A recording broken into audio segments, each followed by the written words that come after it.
महाराज जी, नाम जप आप बताते हैं जब नाम जप करो तो नाम जप इंसान क्यों नहीं करता? क्योंकि सारे संत भगवान, सारे उपदेश, सब हर कोई कह रहा नाम जप, जी। तो ये इंसानी बुद्धि को क्यों नहीं समझ आ रहा है? पाप पापवंत कर सहज स्वभाव, मोर भजन ते भाव न काऊ।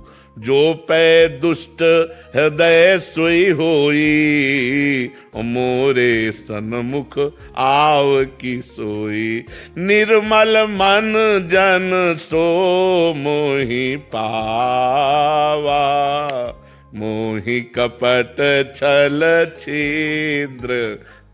अब यहाँ बिना कपट के चल ही रही है, कपट छल दोष नाना प्रकार के पापाचरण, तो भगवान में कैसे मन लगे? यदि हम जबरदस्ती नाम जप करें तो हम निष्पाप हो जाएं, फिर हमारा मन आनंदित होकर भगवान में लग जाए।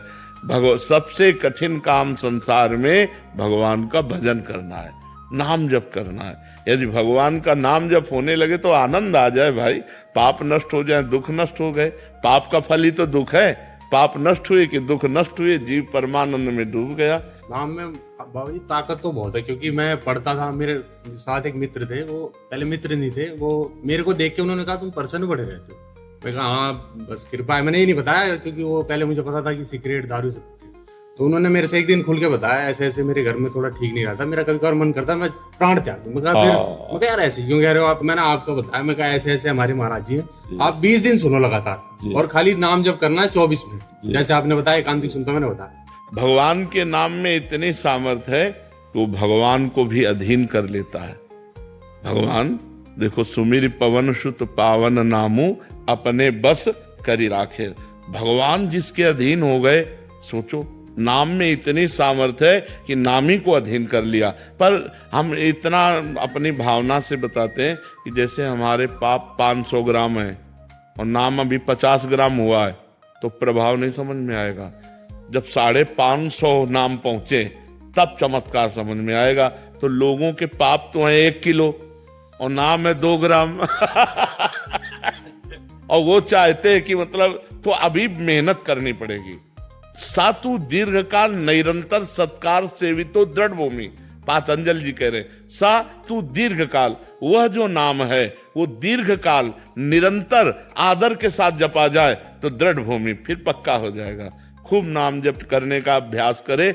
इसीलिए यज्ञ वर्तते नाम तुभ्यम, मन साग्रे नहीं कहा, जिह्वाग्य, क्योंकि मन से जप करना बहुत कठिन है, तो जीभ से जप करो, राधा राधा राधा राधा राधा राधा राधा। जाने अनजाने में किसी को मारना गलत है, जाने अनजाने में नहीं। यहाँ ध्यान देना है, अनजाने में और जाने में बड़ा अंतर। तो फिर जब पूजा कक्ष में जब घर लिपते हैं तो चींटी कीड़े वगैरह रहते हैं, तो उसको जब लिपता हूँ तो वो उसमें देखो, उसमें अपने लोग भी सेवा करते हैं। हम पहले फूल झाड़ू से झाड़ते हैं, फिर पोछा लगाते समय बहुत ध्यान देते हैं कि कोई जीव हमारे पोछा में दब ना जाए। अगर कोई चींटी आ गई तो हम पोछा रोक कर पहले चींटी को हटाते हैं, फूंक दिए, दूर कर दिए, ऐसे। अब स्वाभाविक जो हो गई तो हम सेवा कर रहे हैं, मालूम फूल झाड़ू से ही करें, कोई चींटी मर गई, स्वाभाविक जो हो जाता है वो सेवा धर्म में, उसमें पाप नहीं लगता। स्वाभाविक सेवा धर्म में पाप नहीं लगता। जानबूझकर हम किसी को नहीं मारेंगे। चींटियां जो चलती हैं रोड पे, एक लाइन पे चलती है और फिर गाड़ी जाना पड़ता है। हाँ, ये तो हाँ अब गाड़ी हाथ में थोड़ी उठा और पानी ठहरा हुआ रहता है जिसमें वो छोटे छोटे कीड़े रहते हैं, जानते हैं कि अब वहीं। हाँ नहीं, ये कुछ ऐसी बातें हैं जो स्वाभाविक होते हैं। ये सब चीज सुरक्षा के लिए, तो कुछ जीवाणु अपने आप मर जाते हैं।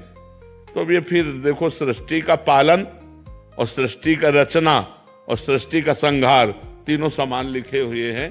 तो हम मारना नहीं चाहते, हम अपनी सुरक्षा करना चाहते हैं। अब वो सुरक्षा में पधार रहे हैं तो जाओ, तुम्हारी गति हो, तुम्हें भगवान कृपा करें। हम मारना नहीं चाहते। तो कुछ ऐसी क्रियाएं हैं जिनमें स्वाभाविक पाप बन जाते हैं। जैसे किसान आदमी है, अब फावड़ा मारा केचुआ कट गए, खुरपी मारी केचुआ कट, तो वो ये सब लीला संहार की होनी ही है।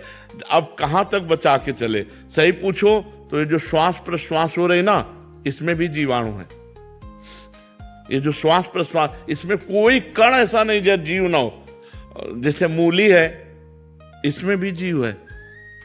नहीं, आप उखाड़ के रख दो, देखो मुरझा जाती कि नहीं मुरझा जाती, तो उसमें भी जीव है। गेहूं है, उसमें भी जीव है। गन्ना है, उसमें भी जीव है। तो जीव बिना जीवे नहीं। तो जिसको शास्त्र ने कह दिया कि ये तुम आहार करो, वो हमारे लिए ठीक हो गया, और जिसको निषेध कह दिया वो नहीं। जैसे हमारे लिए अन्न, फल, फूल, ये सब जीव ही हैं, सब जीव हैं। जीव बिना जीवे नहीं। हमारे लिए शास्त्र ने जो निर्धारित कर दिया कि ये आपका आहार है, वो जैसे सिंह है, वो गाय को जबरदस्ती बलात् मार करके खाता है, उसके लिए कोई अपराध नहीं, क्योंकि उसका आहार निश्चित है। वो बलपूर्वक हिंसक स्वभाव वाला, वो जिस पशु को चाहे मार कर खा ले, उसके ऊपर कोई पाप नहीं लगेगा, लेकिन अपने लिए बहुत बड़ा अपराध लग जाएगा। तो अपने लिए जैसे मूली उठाए, उखाड़ी, वो खाया, कोई अपराध नहीं। ऐसे हिंसक जीवों के लिए अपने अनुसार वो जैसे मृग आदि को मार के खाते हैं, पशुओं को मार के खाते हैं, उनके लिए कोई अपराध नहीं। जीव बिना जीवे नहीं। बिना जीव के जीव आहार किए जी नहीं सकता है। ये जो अन्नादि है ना, ये सब जीव हैं। इनके बिना जीवन के, आप देखो एक गेहूं का पेड़ उखाड़ के रख दो, देखो मुरझा जाएगा, और लगा है तो हरा भरा है, मतलब उसमें भी चेतना है। तो इसलिए हमें बहुत गंभीर रहना, जानबूझकर किसी जीव को मारना नहीं, लेकिन अपनी सफाई के लिए, अपनी सुरक्षा के लिए ऐसा कुछ करने पर अगर ऐसा होता है तो भगवान जाने, अपने कोई जीव को मारने का उपाय नहीं करते, स्वाभाविक